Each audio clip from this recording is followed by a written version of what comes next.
জঙ্গলের ধারে একটা পুরনো ভাঙা প্রাসাদ। সেখানে থাকত একা একটা বানর।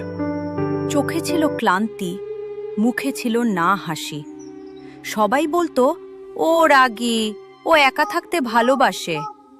কিন্তু কেউ জানতো না, ও একা থাকতে ভালোবাসে না, একাই পুড়ে গেছে।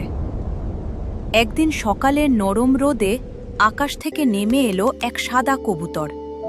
ডানায় ছিল ধুলো, চোখে ছিল ভয়। ঝড়ে পথ হারিয়ে ফেলেছিল সে। বানরটা প্রথমে দূরে থাকল, কিন্তু কবুতরটা কাঁপছিল। বানরটা চুপচাপ একটা শুকনো পাতা এনে দিল, ছায়ার জন্য। সেদিন কোনো কথা হয়নি, কিন্তু দুটা ভাঙা মন একে অপরকে বুঝে ফেলেছিল। দিন যায়, কবুতরটা প্রতিদিন আসে। বানরটা ফল এনে রাখে গাছের নিচে।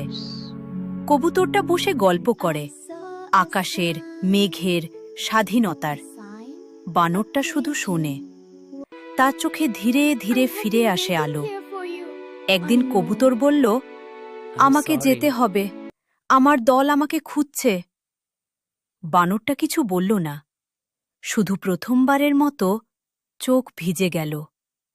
শেষ দিন, কবুতর উড়ে গেল আকাশে। বানর তাকিয়ে রইল অনেকক্ষণ। হঠাৎ আকাশ থেকে একটা সাদা পালক পড়ল। বানরটা সেটা বুকে চেপে ধরল। তারপর থেকে বানর আর একা থাকে না, কারণ সে জানে ভালোবাসা সব সময় কাছে থাকে না, কিন্তু ছুঁয়ে গেলে সারা জীবন থেকে যায়।